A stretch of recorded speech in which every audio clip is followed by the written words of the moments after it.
fighting is reported tonight on the outskirts of Grozny, capital of the breakaway state of Chechnya. Russian troops, supported by tanks and air power, began their invasion of the rebel territory at first light, in the biggest show of force since the Afghanistan war.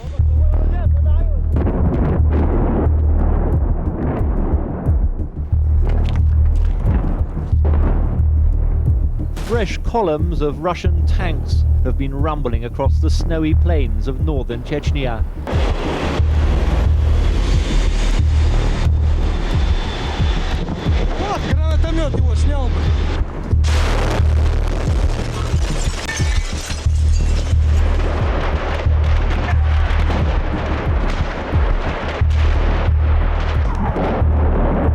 Dudayev arrived unobtrusively in a station wagon, the best way, his security men believe, to protect him from Russian attack.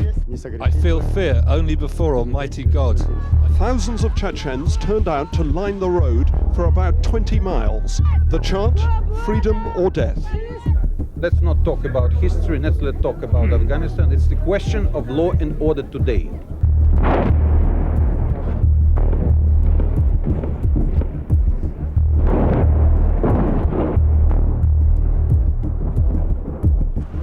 The mood here is bad. The troops think that nobody needs this conflict, that it will be long-lasting and can only make the situation worse across the region. Chechen fighters lightly armed and pinned down by heavy Russian artillery. Overnight, the Chechens put up fierce resistance against the Russians here in the city center.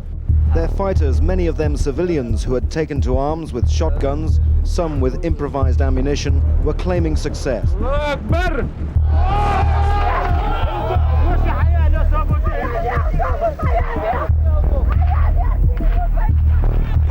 The central square was strewn with the bodies of soldiers and wreckage of Russian armored cars and tanks. Help me, this woman cries. It is hard to avoid the conclusion that the Russians are now using terror tactics against the people of Grozny. Please don't leave us in this situation, because it's very terrible.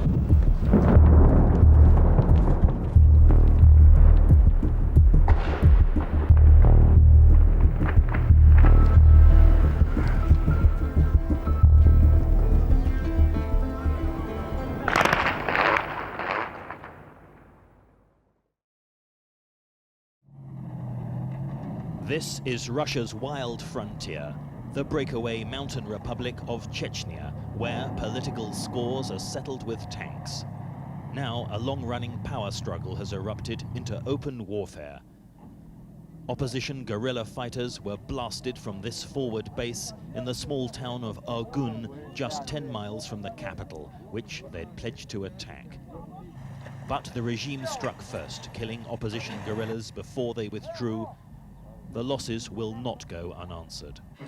Not by the bandit leader Ruslan Labazanov, the opposition's top gunman, a convicted murderer, unarmed combat instructor and former presidential bodyguard, a Rambo figure who's sworn to kill the Chechen president for beheading his cousin. Dzhokhar Dudayev is the wild man of Chechen politics, a sort of Caucasus Colonel Gaddafi, an Air Force general who's run Chechnya as a lawless, freebooting bazaar of smuggling and crime since breaking from Moscow 3 years ago. Into this turmoil comes another headache for Boris Yeltsin, his bitter political enemy Ruslan Khasbulatov, once Speaker of the Russian Parliament who challenged his rule in the siege of the Moscow White House. He's now back home, backed by Labazanov's killers, fighting for a new power base. Blood feuds and clan warfare are a way of life here. A fearsome reputation for settling arguments with guns is a tradition that's made Chechnya a byword for violence and organized crime in modern Russia and beyond.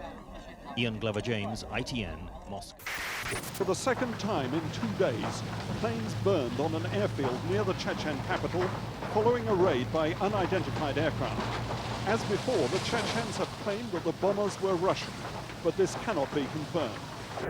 Meanwhile, preparations for a possible Russian military invasion of Chechnya appear to be underway. All this afternoon, massive Antonov transport aircraft were arriving at the airport at Vladikavkaz, the nearest Russian town to Chechnya. They brought in a stream of troops and equipment, and many more combat troops are deployed close to the Chechen border. In the Chechen capital Grozny, the threat of Russian intervention appears to have boosted support for the breakaway government that Moscow is trying to remove. Many are joining armed militias and say that they are ready to fight the Russians. These people have grown used to independence since the fall of the Soviet Union. Though they are still officially part of Russia, they seem unwilling to accept it. The militiamen proudly showed us two of their Russian prisoners, young men who were captured fighting for the Chechen opposition forces during their failed uprising last weekend. As the crisis deepens, there is no sign that the Chechen president Dzhokhar Dudayev and his supporters will agree to Russia's terms, which effectively amount to surrender. Boris Yeltsin has set a deadline of tomorrow morning for these Chechen militias to lay down their arms. But tonight they've still got their guns, and they seem to be preparing for war.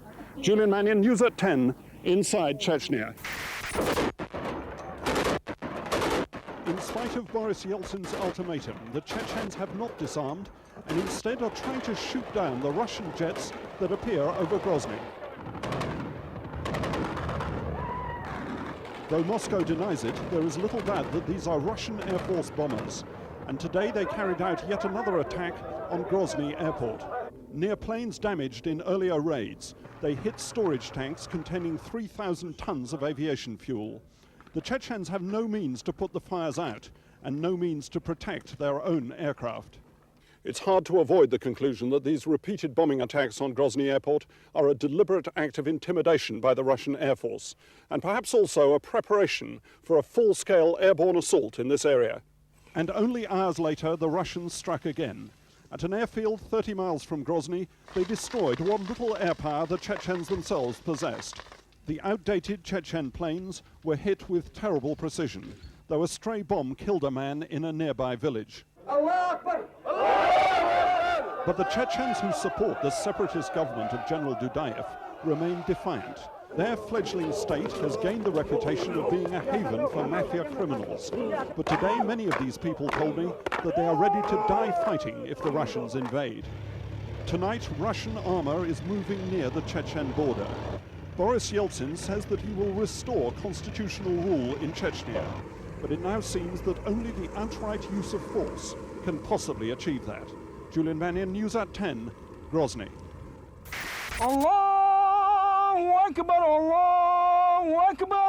Today, the men of Muslim Chechnya prayed in the center of their capital. They now know that the Russians will not invade for at least another 2 weeks, and they see that as a victory. In a nearby basement is one of the reasons that Boris Yeltsin pulled back from the brink.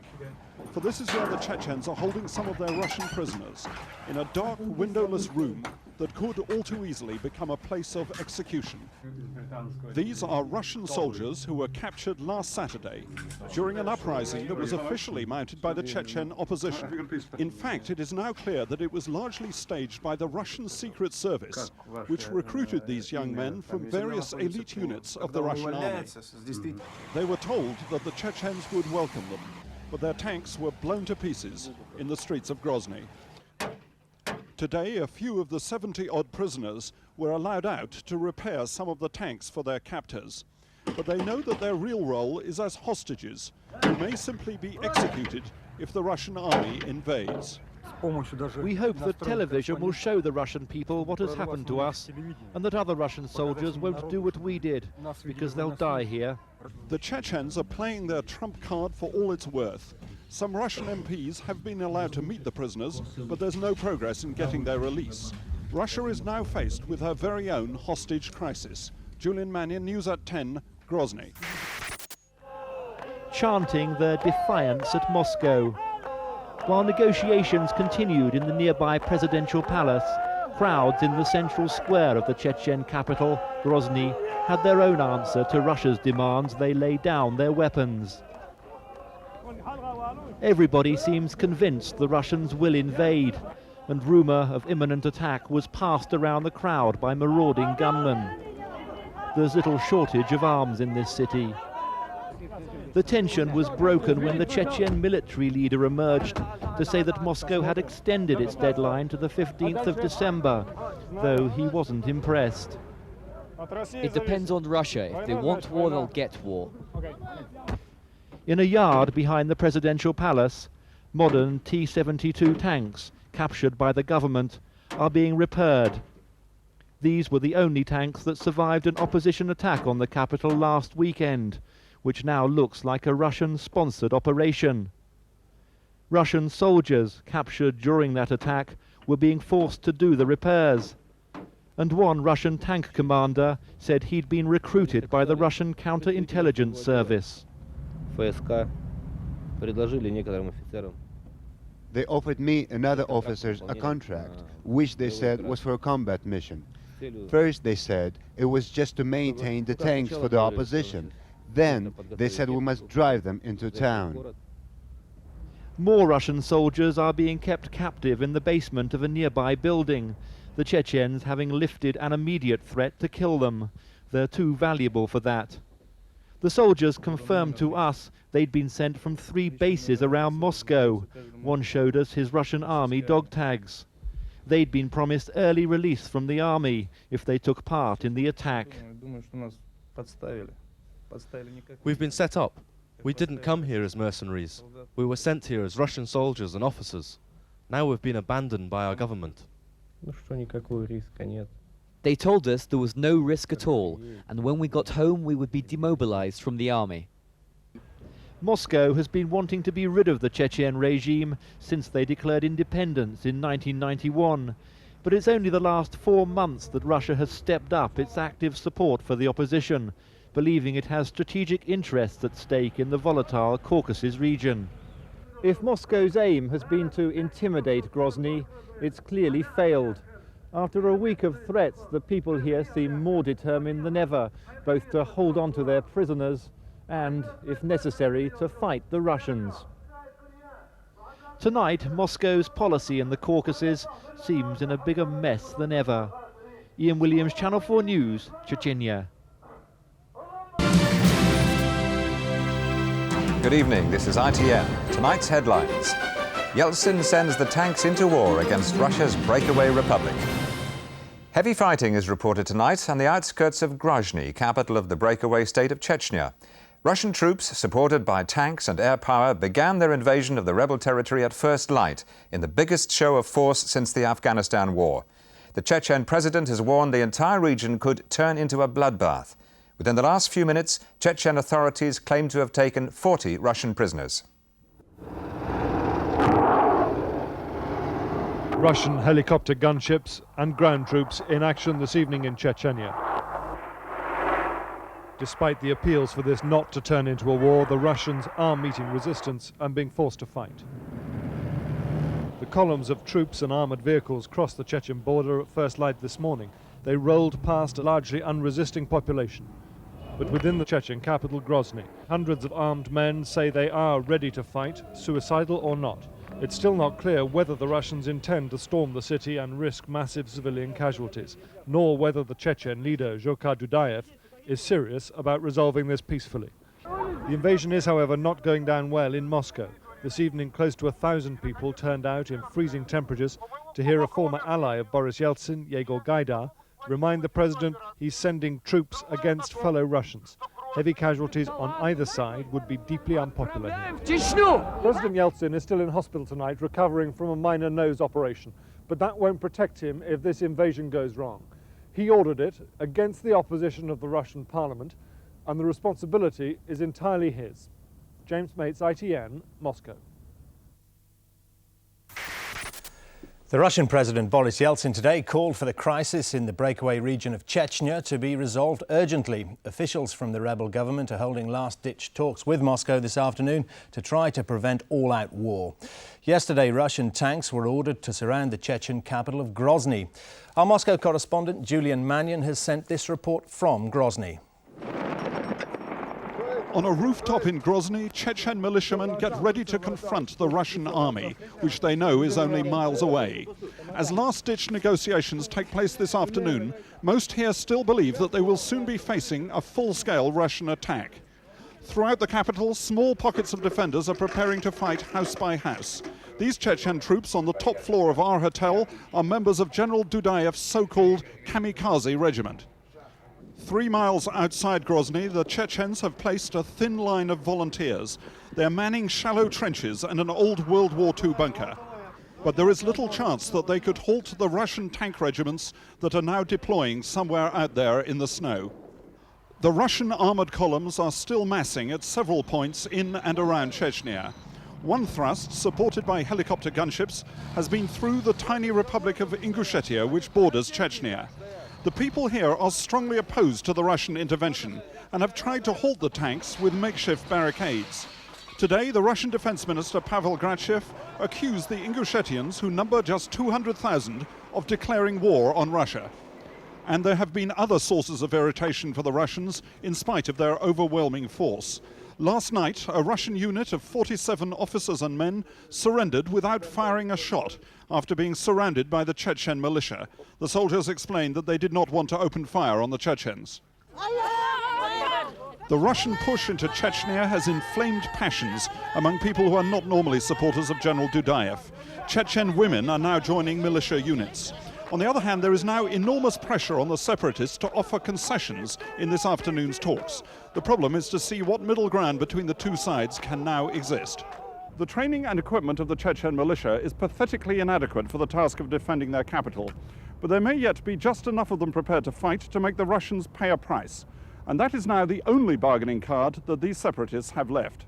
Julian Mannion, ITN, in Grozny. Well, live now to Professor Peter Frank, who's our regular commentator on the former Soviet Union. Peter, does Boris Yeltsin know what he's letting himself in for? I think he probably knows what he's letting himself in for, but he probably also can't see a way out of it. There are enormous benefits to be gained to Yeltsin if he can win this particular confrontation. But the chances of him doing that seem to me to be declining. There's little doubt but that with the armour that he's got, the number of men under arms that he has, ringing Grozny, the capital of Chechnya, that he can take that city if that's what he decides to do, if the talks this afternoon break down. But once that happens, then the Chechens will take to the mountains, as they did in the last century, as they've done in this century. They can conduct a guerrilla war along the lines of what happened in Afghanistan.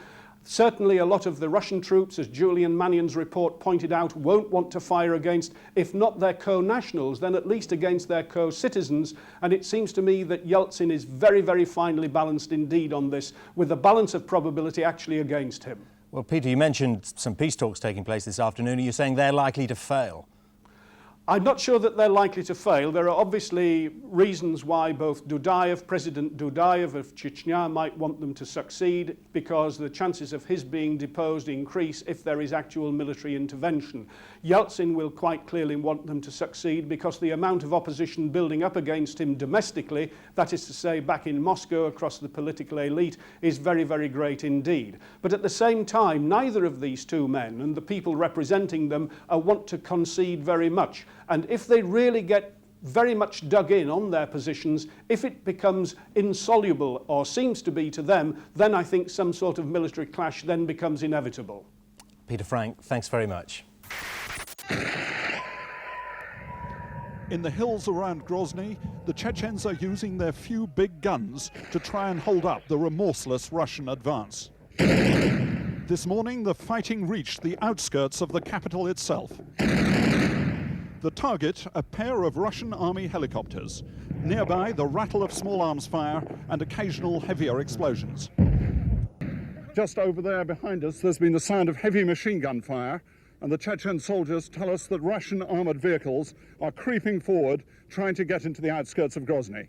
In our hotel, men from General Dudayev's so-called kamikaze regiment formed up in the corridors and then moved out, ready for action. Outside in the street, they prayed and then distributed ammunition. If the Russians now take the final step of storming the capital, these men will face the most overwhelming odds. Julian Mannion, News at 10, Grozny. United in their outrage. This was the first opportunity the Duma has had to give its verdict since Russian troops moved into Chechnya at the weekend. Speaker after speaker attacked the military operation. Only the Women of Russia party and Vladimir Zhirinovsky's extreme nationalists backed the president. Most worrying for Mr. Yeltsin were ominous warnings from his one-time close allies that his political future is now at stake. The president can understand and should understand that the political stability of Russia, the stability of Russian democracy, his own position strongly depends on the realistic and peaceful solutions of the problem in Chechnya. Another prominent reformer and chairman of the powerful Duma Defense Committee suggested the reformers move into active opposition to Mr. Yeltsin unless Russia pulls its troops out. We have to stop the military invasion. We have to withdraw troops from the Chechen Republic and start direct negotiations with Dudayev. Mr. Yeltsin's one-time finance minister provided a lonely voice in support of his old boss. Let's not talk about history, let's talk about Afghanistan. It's the question of law and order today. People were getting killed there for 3 years. Overall, it seemed like a return to the old days of gloves-off confrontation between Parliament and the President. Only this time there seems little that Parliament, stripped of much of its power, can do except express moral outrage.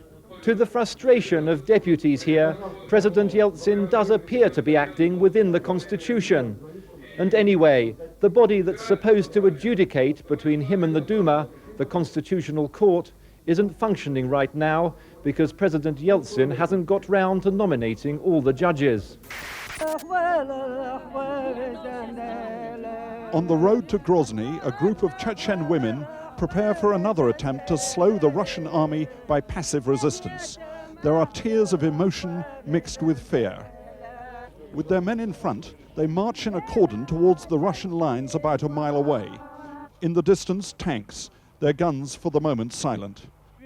The Chechen leader, Nasser Chekiev, halted his people before they confronted the Russians. For the last 2 days, he has been holding secret talks with the Russian commanding general. This morning, Chekiev agreed to take us into the Russian lines. We followed his station wagon towards the tanks. They have not moved forward since entering Chechnya, and today we learned that their senior officers have been resisting Moscow's order to attack the Chechens. Chekiev wanted to pay another visit to the commander of the 19th Motorized Division, General Ivan Babichev. Late last night, the general told a Russian journalist that he expected to be relieved of his command because of his refusal to advance. This morning, Chekiev was told that the general has been called back to headquarters. A Russian major said that his men do not want war, then told us to stop filming him. Nasser Chekiev is carrying out an extraordinary one-man mission to build bridges with the Russian troops and undermine their desire to fight. It is now clear that at least one Russian army division is dragging its feet in what was supposed to be a decisive use of force against the Chechens. Back at the Chechen cordon, Chekiev told his people about his contacts with the Russian troops. These people are confronted by a Russian army that could crush their resistance at any moment, but seems to be developing increasing doubts over whether it wants to do it. The Chechens are hoping that the contacts between the two sides will persuade the Russians not to complete the invasion of their land. Julian Mannion, News at 10, on the road to Grozny. After days of bombing and artillery fire, the front line near Grozny is eerily quiet. On the northern outskirts of the city, Chechen volunteers keep a watchful eye on the Russian tanks stationed on the skyline above them. In the last few days, the tanks have done great damage to this civilian area. Today their guns were silent, but the portents for peace are still not good. Negotiations between the two sides have not so far restarted, and foreign journalists working in Grozny have now received clear warning that the Russians wish their presence here to end. Reports on the Chechen crisis have been beamed around the world from a satellite dish brought in by the EBU, a consortium of European television companies. The EBU has now been warned by Moscow that if it does not halt transmissions, its signal may be jammed, an action that would be in clear violation of international telecommunications agreements. And journalists have now been told by the Russian Ministry of Defense that their safety in Grozny cannot be guaranteed. One Russian official has apparently said that journalists who remain in the city may be specifically targeted. If this satellite dish is jammed or forced out of Grozny, it will be a return to the Russian information tactics of the Soviet era. It will also diminish what little international restraint there may be on Russian military action in Chechnya. Julian Mannion, ITN, in Grozny. As the Russian deadline of midnight tonight approaches, the Chechens are still erecting flimsy barricades at the entrances to Grozny. Their militia troops are standing by for combat with an enemy that outnumbers them, outguns them, and has complete command of the air. But the Chechens remain defiant, and tonight their leader, General Dudayev, refused to attend last-ditch talks proposed by Moscow on the grounds, he said, that the Russians are not sincere. At the front line, where the Russian tanks are visible, there is little sign that they are preparing for an all-out assault. In fact, their troops appear to be digging in. It now appears that Moscow's strategy will be to expand the previous air campaign against Chechnya by bombing what are described as strategic targets in the capital. The threat to use air power suggests that the Russians are still reluctant to commit their ground troops to street fighting against the Chechens. Meanwhile, the majority of foreign journalists working in Grozny have left the city. The European Broadcasting Union, whose satellite dish has been transmitting pictures of the crisis to the outside world, has come under fierce Russian pressure to leave. There's even been a Russian attempt to jam the satellite transmissions. In the end, the threat of Russian airstrikes tomorrow finally persuaded the EBU to close the satellite television operation in the Chechen capital. What you are watching is the last news report to be transmitted out of Grozny. As soon as it's been sent, this satellite dish will be taken down, and what that means is that the world will no longer be able to witness the fate of the Chechen people or the actions of the Russian army. Julian Mannion, ITN, Grozny. Many had believed that Grozny's presidential palace would by now be a smoking ruin. But instead, this morning, the Chechen Vice President Zemlihan Yandabiev was leafing through telegrams of support, including several from separatist movements in other regions of Russia. In spite of last night's deadline, Russian planes did not bomb the capital. And down in the square, Chechen nationalists were able to hold their normal prayer meeting, though the number of those willing to stand out in the open had plainly dwindled. At noon, the deployment of an armoured vehicle signalled the imminent arrival of President Dzhokhar Dudayev from his safe house away from the city centre. The general arrived unobtrusively in a station wagon, the best way, his security men believe, to protect him from Russian attack. Moments later, Dudayev gave ITN an exclusive interview in which he said that he would never bargain away Chechnya's claim to independence and that he personally is not afraid to die. I feel fear only before Almighty God. I fear nothing on earth. I am preparing to meet the Almighty with a clear conscience and an unstained uniform. Fighting has now erupted in a village just north of Grozny. A Chechen anti-aircraft gun stood by helplessly as Russian tanks blasted Chechen positions a little way ahead. Even in the area still in Chechen hands, there was tremendous tension as the troops prepared to face a possible armoured attack. The Russians seem to be making a determined push to take this village on the outskirts of Grozny. What we don't know yet is whether this marks the beginning of their major offensive against the capital. Further back, volunteers wearing the green headbands of a martyr to Islam headed for the front. They still face the threat of an aerial blitz or even all-out combat with the Russian army. But no one we met is ready to give up. Julian Mannion, ITN, Grozny. A foggy dawn revealed the damage. In a second attack on the Grozny television tower, which normally transmits Chechen TV, the Russian warplanes hit it with astonishing precision. A bomb landed at the foot of the tower, completely demolishing the control room. 3 people were injured, including 1 woman. The successful attacks against this transmission facility are designed to cut General Dudayev off from the civilian population. Chechen television, which was broadcasting programs urging people to resist the Russians virtually around the clock, is now off the air. Nearby, the Russians also bombed a gas storage center. The bomb wrecked a worker's cabin, but missed the storage tanks. Men struggled to repair damaged pipes amid a powerful smell of gas. In the city, another bomb landed next to an old lady's house, leaving her shocked and angry. Last night, after the first bombs fell, the owner of a local bar played mournfully on his piano. The bar is in a former World War II bomb shelter, and several journalists spent the night there. Apart from the danger, the civilian population here is facing increasing difficulties. The once bustling central market is largely empty. Rows of stalls are abandoned and bare. Many people have left the city, and one of the main hotels is now completely empty. Raisa Kuznetsova is one of the maids. She is 70 years old, and as the Russian grip on the city tightens, she is becoming increasingly desperate. The children are cold. I'm cold. It's not warm in here. There's no bread in the shops. In the trenches northeast of Grozny, the Chechen soldiers know that Russian tanks are moving down from the hills nearby. Russian snipers have begun to fire at them. Amid the tension, a horse and rider suddenly appeared. It was a Chechen soldier who rode up to the trench line to greet his friends. The Chechens are not only determined to fight, but to do it in their own way. Julian Mannion, News at 10, Grozny. In seconds, the Russian jets screamed in and left half a dozen houses smashed, a broken gas pipe burning. An elderly woman tried to describe what happened. Others were in shock. In the city hospital, emergency treatment for 7 wounded. At least 1 person died. In daylight, devastation. A street corner of bungalow-style homes leveled by the blasts. The victims, ordinary people, trying to live ordinary lives in a city under Russian siege. A city where food is scarce, water cut off, and now bombs fall from the night sky. It is hard to avoid the conclusion that the Russians are now using terror tactics against the people of Grozny. It may be that their aim is to drive as many people as possible out so that they can, if necessary, deal with the Chechen fighters in a largely empty city. Another stick of bombs fell in a main road in the center of Grozny, blowing out the windows of an oil industry training school.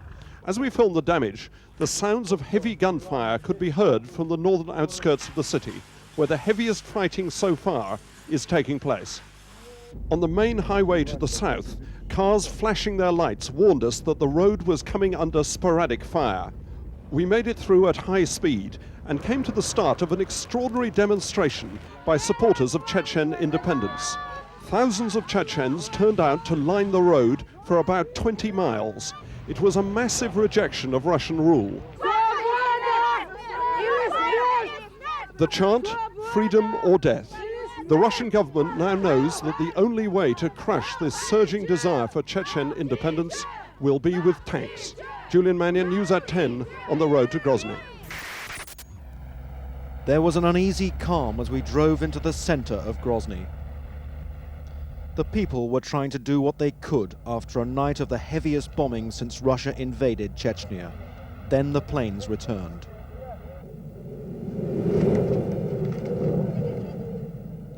At first, the roar of the fighter bombers caused no alarm, ordinary people believing it's safe to go out in daylight. Bombing at night, reconnaissance by day had been the tactic of the Russian Air Force, until today, as we were filming, the calm was shattered.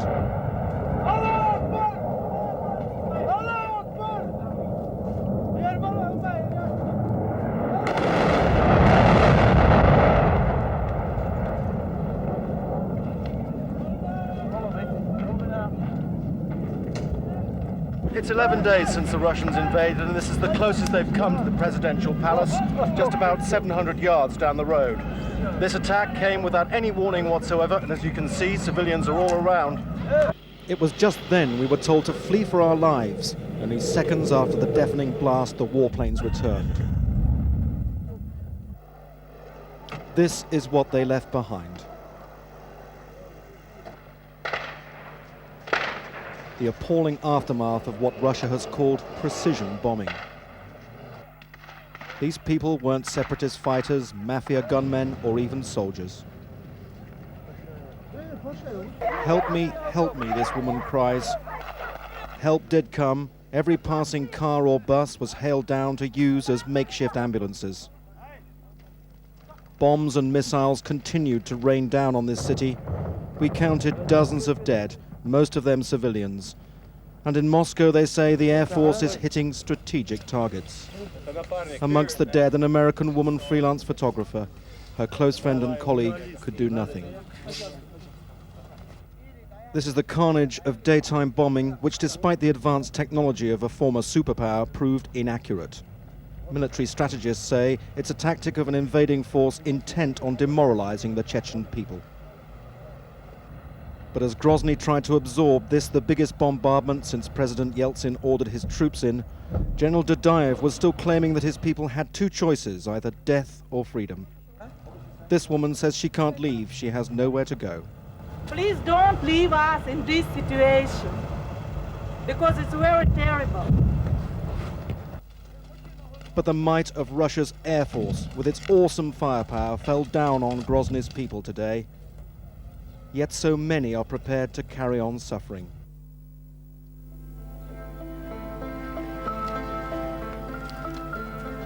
The warplanes may be above them, these people have little, but they refuse to surrender. Tonight, this city is under bombardment again. Whatever is said in the Kremlin, the people of the Chechen capital think nothing will stop Russia from continuing its onslaught. Andrew Simmons, News at 10, Grozny. Fresh columns of Russian tanks, armoured personnel carriers, and lorries piled high with ammunition have been rumbling across the snowy plains of northern Chechnya, heading for Grozny. But it's a sign not so much of military might, but of the weakness of this entire operation. Many are reinforcements, replacing soldiers or units who officials say are too inexperienced or lack the will to fight, especially when confronted with unarmed civilians. And this route is through territory held by pro-Moscow groups who oppose President Dudayev. It's the only route the army can now be sure of passing through unobstructed. The authorities in Dagestan, to the east of Chechnya, have asked for and received an assurance their territory will not be used by troops in transit to Grozny. The first stop for this convoy is the town of Znamenskoye, where a division of special forces and Interior Ministry troops waits for orders to move towards Grozny, orders for which they have no enthusiasm. I believe this operation has not been thoroughly planned, and we are not being given the supplies we need for the task. The mood here is bad. The troops think that nobody needs this conflict, that it will be long-lasting, and can only make the situation worse across the region. Most of these troops are conscripts from the Kuban region of southern Russia. They've set up roadblocks across northern Chechnya, and during our visit they brought to the base an injured local man who they'd shot in the legs after he failed to stop when ordered to. The man was unarmed and drunk. This unit had been ordered to disarm local pro-Moscow opposition fighters, but they've abandoned that, fearing it may inflame the situation. It will be the job of this unit to pacify the civilian population once the regular army has done its job. But pacifying Chechnya will not be an easy job, and it's not a task that's looked forward to with any great relish by these men. Colonel Polozov has no respect for Defense Minister Pavel Grachov, a mood shared, he says, by colleagues. He believes this conflict cannot end cleanly. I believe that by seizing Grozny, the problem of Chechnya will not be solved. It will simmer for a long time. It will be a never-healing wound for Russia. A short distance from the base, a bullet-scarred portrait of Lenin overlooks the central square in Znamenskoye. Alongside it, the headquarters of the Provisional Council, the Moscow-backed opposition group in Chechnya. Inside, fighters mill around with their guns. Moscow had originally ordered the disarming of all armed groups in Chechnya, but here they confirm that although the Russians have taken away their heavy armor, they've left the Kalashnikovs. During our visit, they were handing out permits for the guns to give them a semblance of legality. The Prime Minister of the Council, who could soon be installed by Russia in Grozny, shows little gratitude towards his sponsors in Moscow. If Russia continues to act as badly and clumsily as she has until now, she will only increase the number of her enemies here. The official line from the army here is that they're still trying to seal, not seize, Grozny, that they're only bombing strategic targets and trying to drive fighters from the city. That makes it sound like there's a strategy, but so far there's little evidence of one among the troops and officers required to carry it out. Ian Williams, Channel 4 News, Northern Chechnya. Chechen fighters lightly armed and pinned down by heavy Russian artillery. This is just over 4 miles outside Grozny. Russia's armor is in the distance. It's the 4th successive day of intense fighting. Grozny now looks like a ghost town. After a lull in bombing today, the fighter bombers returned this evening. Grozny is now a city in which living has become nearly impossible, with all services cut. Families daring to stay on have to get water from a frozen pond. Most people who are able to leave have done so. The majority of those left in Grozny are ethnic Russians. They say they've no option but to stay on here, living in the misery of makeshift bomb shelters and cellars, because their relatives are 1,000 miles away. Thousands more have been fleeing Chechnya today. This is where their journeys become safe, on the eastern border. There were long queues of refugees fleeing into neighboring Dagestan. Border troops appeared sympathetic to their plight and didn't hinder them. In Grozny, they prayed for peace in the Russian Orthodox Church, which doesn't celebrate Christmas for another 2 weeks. Peace and goodwill, however, is a world away for these people. Andrew Simmons, ITN, on the Chechen border. President Yeltsin's message watched by Chechen refugees who have crossed the border to safety. They stared in disbelief when he said airstrikes had ended, and they rejected his claim that Russia has no fight with ordinary Chechen people. Why does he always lie, this woman said. We voted for Yeltsin, now he makes us leave our homes. We don't need Yeltsin, we want Dudayev. Earlier, these people had been angered and distressed as another lorry crossed the border. What you're hearing on the loudspeakers is a call for all of the people here to gather around this lorry and look inside. It's the latest victim of Grozny's bombings, an unidentified body. No one knew who he was. Amongst the crowds was Chechnya's Vice President Zalim Khan Yandabayev. Apart from words of defiance to the Russians, he told us there is hope, because hope is the last thing to die. Apartment blocks blazed. Gas pipelines spewed out flames. Chechen trucks had been hit. But the biggest onslaught of this conflict was centered on General Dudayev's headquarters. We've just arrived here about 1,000 yards away from the presidential palace. This is undoubtedly the heaviest fighting in this city since the invasion started 3 weeks ago. It appeared from where we were standing that the presidential palace had been hit, but we couldn't get any closer to confirm this. A rocket landed just behind us. As the rest of the world celebrated the new year, the battle for Grozny, under eerie shadows cast by Russian army flares, turned into a firefight.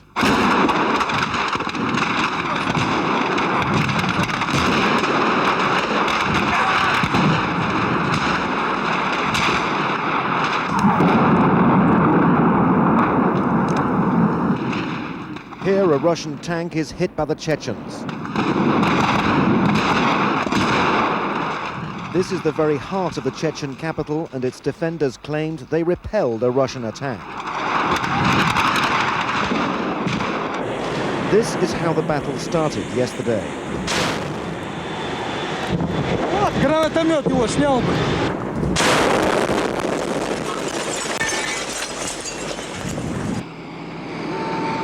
With the first day of 1995 came the roar of Russian tanks captured by the Chechens, driven defiantly towards the presidential palace.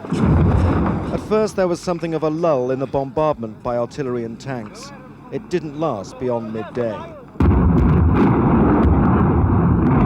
Overnight the Chechens put up fierce resistance against the Russians here in the city centre, but the shelling is intensifying again, and now they're pulling back. Chechen fighters started regrouping further away from the site of last night's battle. Their fighters, many of them civilians who had taken to arms with shotguns, some with improvised ammunition, were claiming success. They had pushed back the final part of the Russian advance, but the colossal bombardment from Russia's forces was by no means over. As we drove into the very center of Grozny, the scene of a battle which Russia says it won, this is what we saw. There was no doubt about who occupied the presidential palace. It's approaching midday in Grozny, and this is the very center of the city. The presidential palace is behind me. The Russians claim they control it. It's obviously not the case. There was sporadic shelling and sniper fire all around the city. The central square was strewn with the bodies of soldiers and wreckage of Russian armored cars and tanks. As we've seen today, the Chechens aren't being driven out of the city. With their armed vigil inside the palace, they're a small force compared with Russia's might, but even if Grozny does fall, they've vowed to fight on. It was the Chechens, not as Moscow claims the Russians, who were patrolling the streets of Grozny today. Little has changed in this war apart from the intensity of fighting, and civilians are still being caught in it. Here, at least one man killed in a rocket attack on the outskirts, and the warplanes came back. The plight of civilians is symbolized by this extraordinary sight as we left Central Square. A woman alone, all that she now possesses in a bundle, nowhere to go, and an unexploded shell beside her. Andrew Simmons, ITN in Grozny.